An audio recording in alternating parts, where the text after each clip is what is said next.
So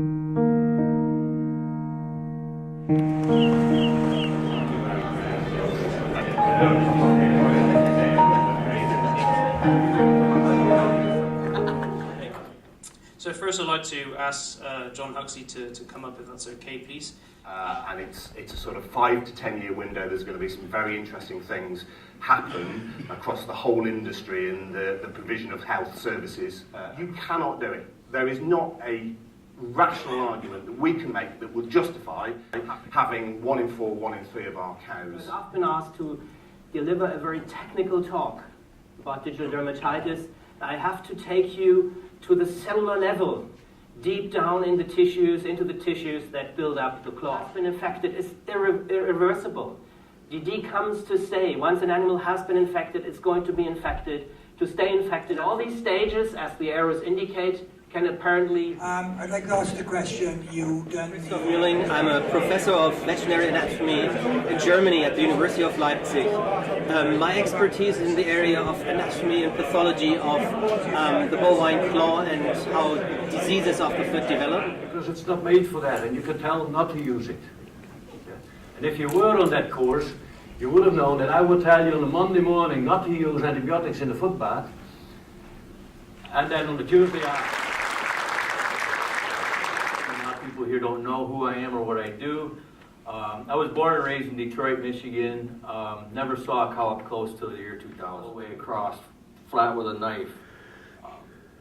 Because sometimes if you cut that foot open, you'll find...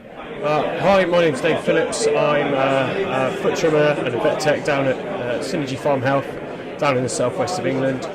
I'm here today just basically to get to know what's at the forefront of hoof trimming and foot care at the moment, being part of a large team. I'm Sophie Mitchell-Smith, I'm 26, I'm from Manchester.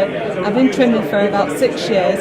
I come to these conferences because there's always something new and exciting to learn. Farming in Canada, we had 10,000 head of beef, and I can honestly say that it's the only farm I've ever been on where we didn't have to treat a single animal for foot problems. Reason being, they were ranched, and besides all the other effects on there. Ian Lindsay from Health Services and Agri-Staff Consulting, here today talking on a variety of subjects, some part on attracting staff, new entrants into foot trimming in particular, a little bit of my experiences around the world, and how the relationship between the foot trimmer on the farm and the herdsman, how I see it going forward. To my subject as much as I can. I broadened it out a little bit because I thought it was important to talk a bit about lying times so that you understand the perspective that we've come to with automatic lane. Trim across the pond, I said, it's not much different, and then I went to Ireland. It's different. So before I go ahead through my little presentation here, I'd like to do... Hello, my name's Jo Speed.